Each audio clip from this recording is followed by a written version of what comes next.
আসসালামু আলাইকুম। ৪২ বডির জন্য খুব সুন্দর একটা গলার ডিজাইন করে দেখাবো। সেই সাথে পেছনের গলার মাপ এবং কাটিং, একই সাথে সামনে এবং পেছনের গলার মাপ এবং কাটিং করে দেখাবো। সেই সাথে একটা ডিজাইনও দেখাচ্ছি।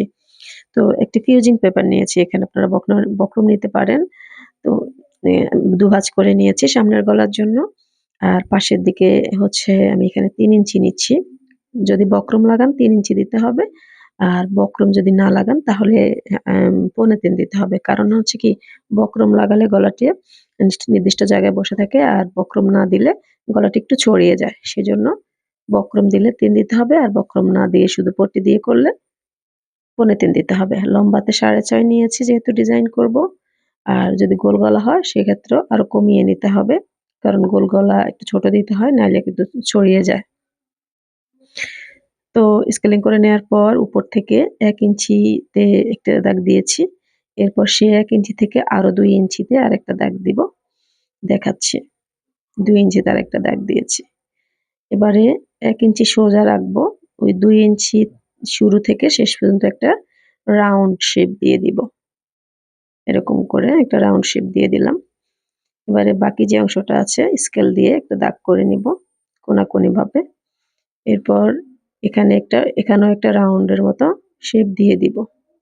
তাহলে দেখতে অনেক সুন্দর লাগবে।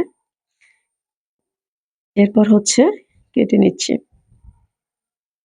আমরা যে মার্ক করেছি সেই মার্ক অনুযায়ী কেটে নিচ্ছি। খুবই সুন্দর এই ডিজাইনটি, একটা জনপ্রিয় একটা ডিজাইন। এরপর হচ্ছে ১ ইঞ্চি বাইরের দিকে অথবা ১.৫ ইঞ্চি বাইরের দিকে আরেকটা দাগ করেছি। আপনারা যারা নতুন আছেন তারা দাগ করে স্কেল দিয়ে দাগ টেনে তারপরে কেটে নিবেন। এতে করে সমান হবে। তো কেটে নেয়ার পর দেখতে কেমন হয়েছে দেখাচ্ছি। ঠিক এরকম হয়েছে। এবার পেছনের গলা কাটবো। পেছনের গলা ঠিক একইভাবে ৩ নিব। আর পাশের দিকে ৩, লম্বাতেও ৩ ইঞ্চিতে আমি দাগ করে রেখেছি। তো ৩ ইঞ্চিতে একটা দাগ দিতে হবে। এরপর কোনাকুনিভাবে ১ ইঞ্চিতে একটা দাগ দিব।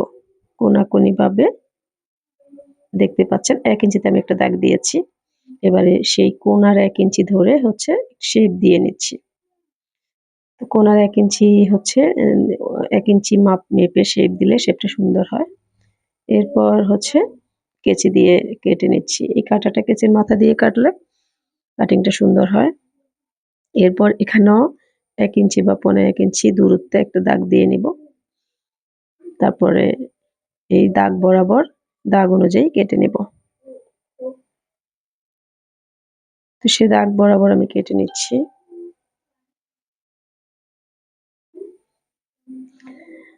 তো ভিডিওটি ভালো লাগলে লাইক করে দিবেন, কমেন্ট করবেন, শেয়ার করবেন আর আমার চ্যানেলটিকে সাবস্ক্রাইব করে দিবেন। আল্লাহ হাফেজ।